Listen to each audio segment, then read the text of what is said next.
What is going on, everyone? My name's Boyd, and I'm back with some more Age Mythology. The Titans action spawning in the right side of the map in the blue color, playing as Hades.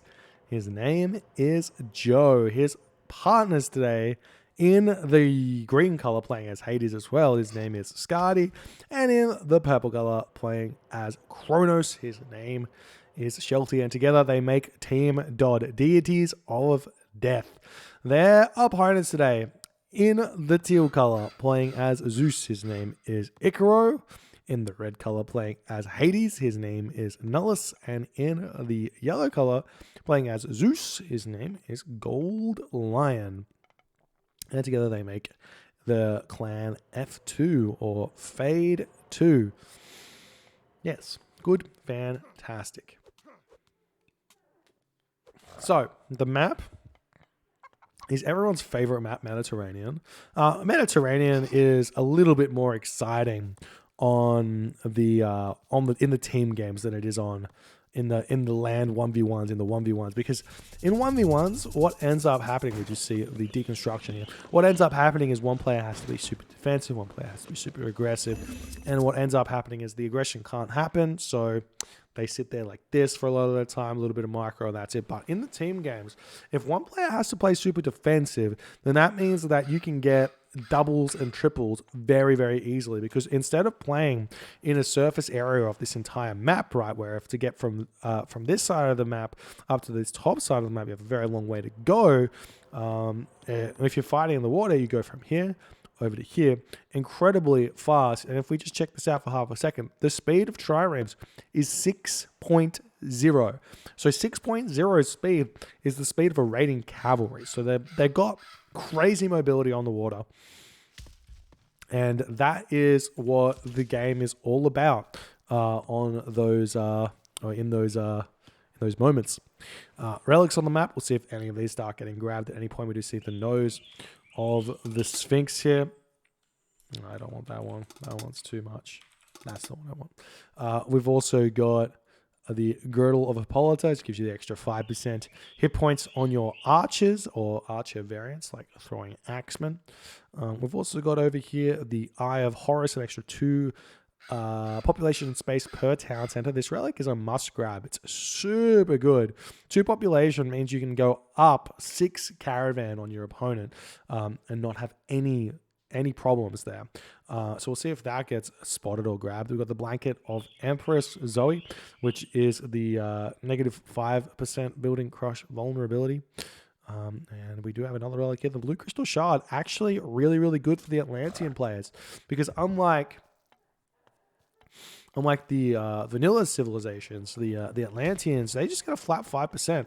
They don't have to worry about the animations or whatnot. So always good for them to grab that one. We see what looks to be a standard advance here from Shelty, and it's looking like Skadi is going for the extra fish, the fast fish build with looks like only 3 villages on favor here, 2 villages on. Sorry, 3 villages on wood, 2 villages on favor for some reason. I'm not sure what Skadi wants that favor for, so we'll see what he's going to do there.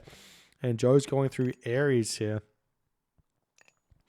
So now that's no real surprise, though. I think that in a team game, Athena and Restoration are a lot better here, because you can go up to getting 3 players worth of value from Restoration. And if Restoration is good in a 1v1, imagine it times 3, and that's sort of the power you're looking at, whereas Ares doesn't have that benefit. It's only kind of like going to slow down one player. So unless the plan here from Joe and Skadi is to do a hard double onto Gold Lion, while Shelty kind of tries to beat Icaro 1v1, I don't see the point here.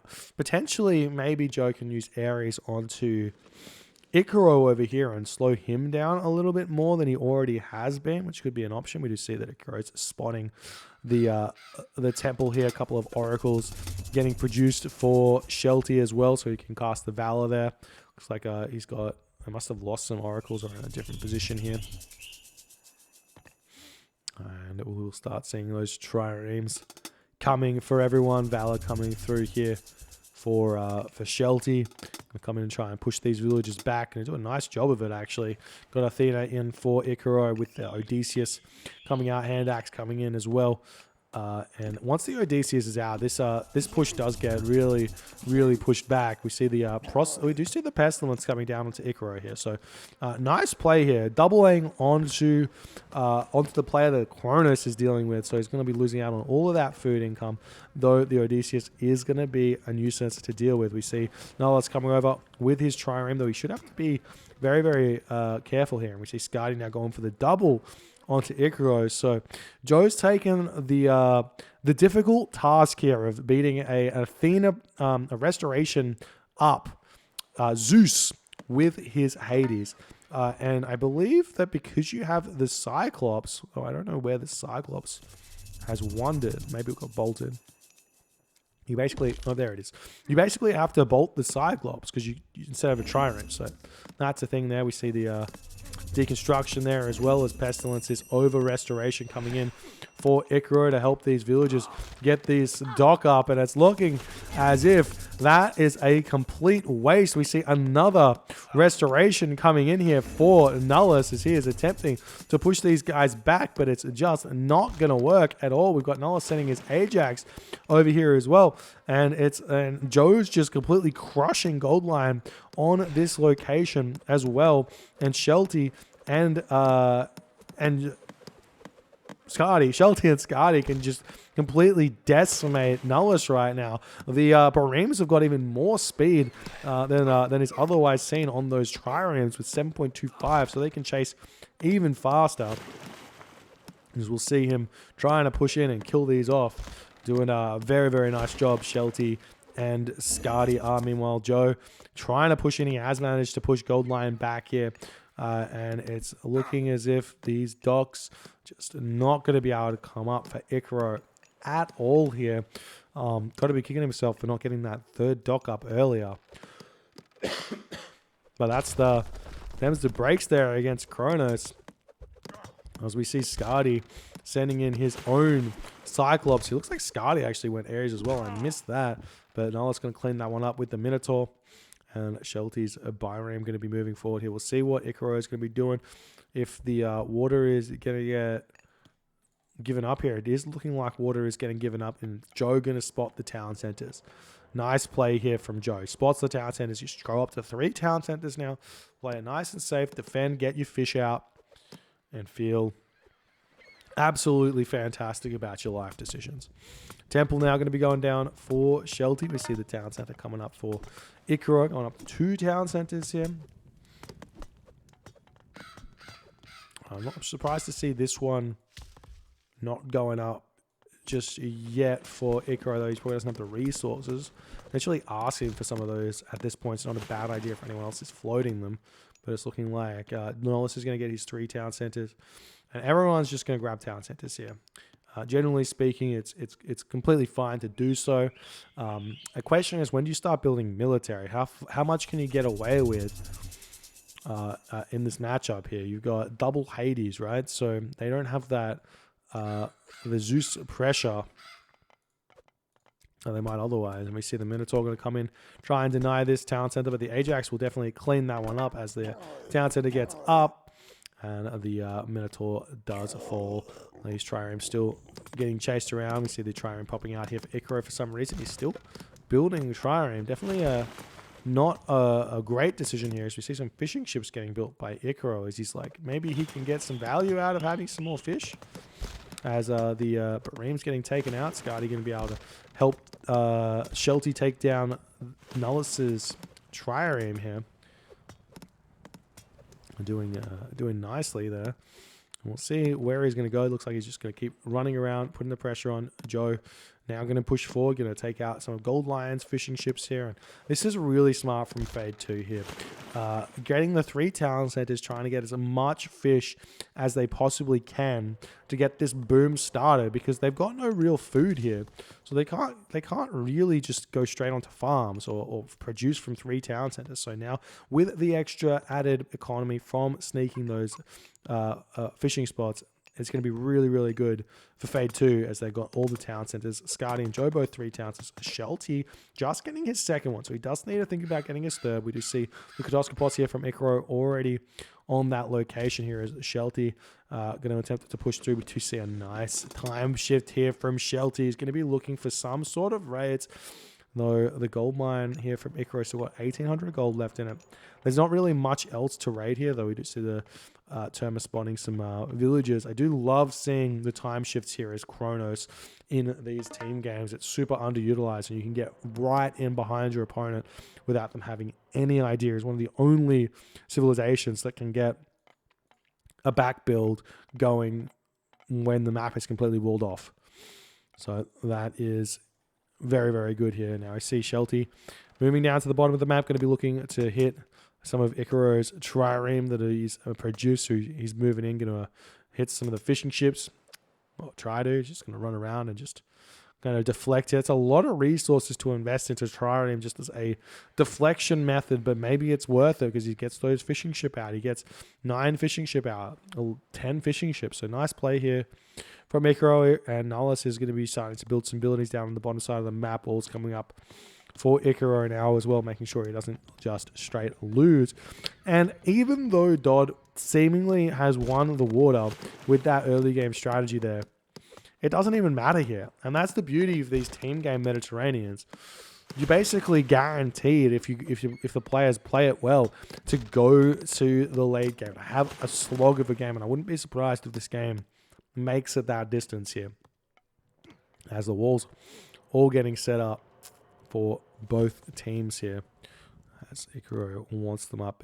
No walls on the top side of the map here from Shelty, which is a little bit of a mistake here, possibly on Skadi's part. He should probably move some villages over here just to do this, because otherwise you can just get some random rates coming through with those Hippocon or anything like that. But we do see Nullus's boats seemingly getting taken out here by Shelty. Nice play to chase those all around. And now Ikaro, he's still got a couple of these triremes to be painful here. Skadi's here with his own trireme, so he's going to come over and hit these guys and feel great about it. Now the archers here for Gold Lion, pushing forward, doing their thing. But Gold Lion, so you don't even have to worry about this. If your opponent's making pure archers, you can just wall up and then sit behind your town center and not build any units and be like, what are you going to do? Or just garrison your units into the town center. And you can't snipe them, you can't do anything.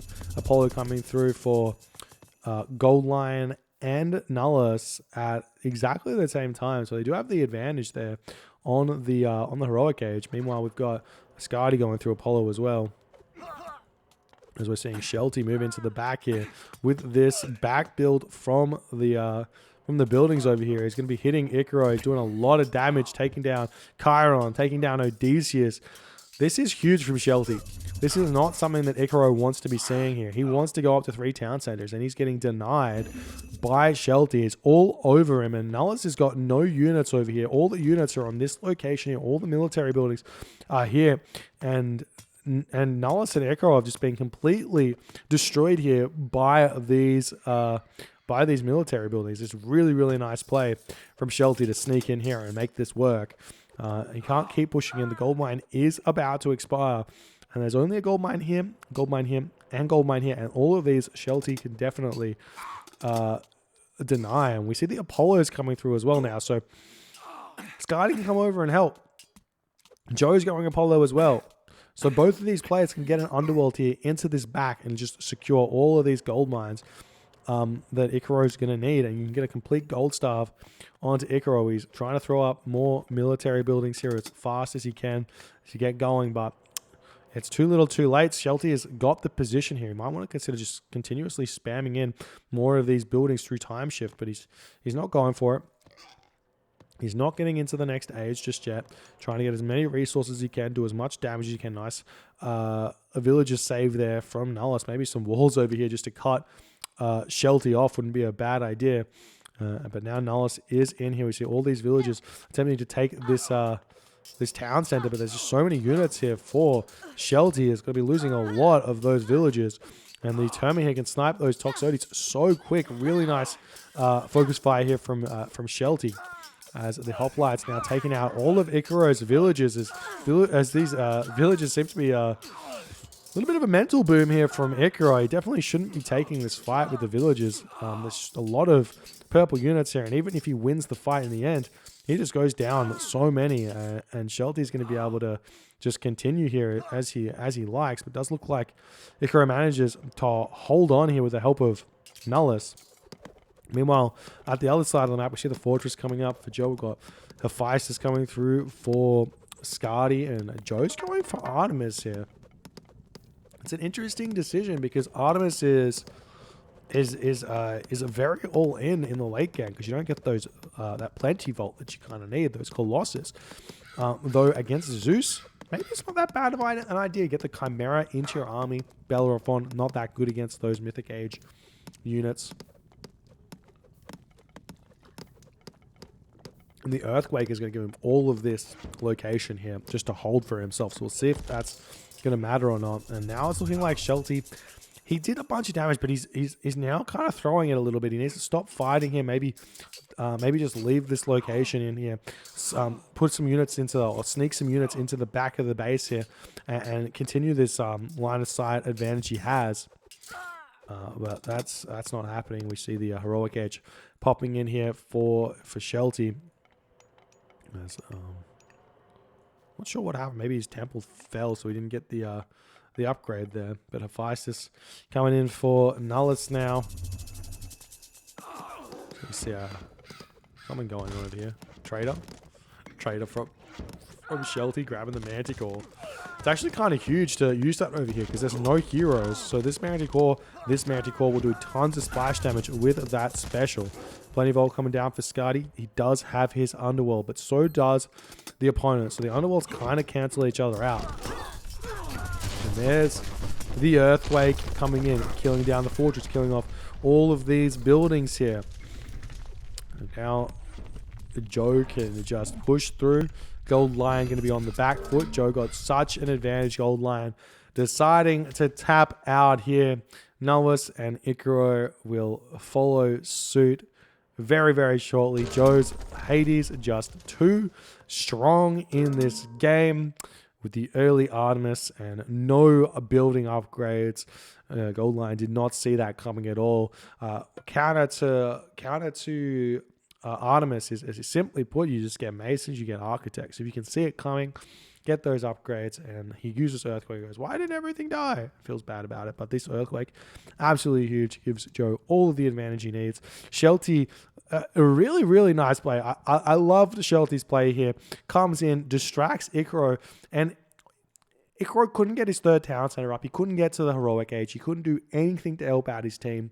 He's just on the back foot. He occupies Nullus completely here. And Skadi gets a free boom to do whatever he wants. Look at this. I completely missed what Skadi did, but Skadi just walks in and just makes a complete nightmare of the Fade 2 base. And that is all from Shelty's early pressure with those time-shifted buildings there.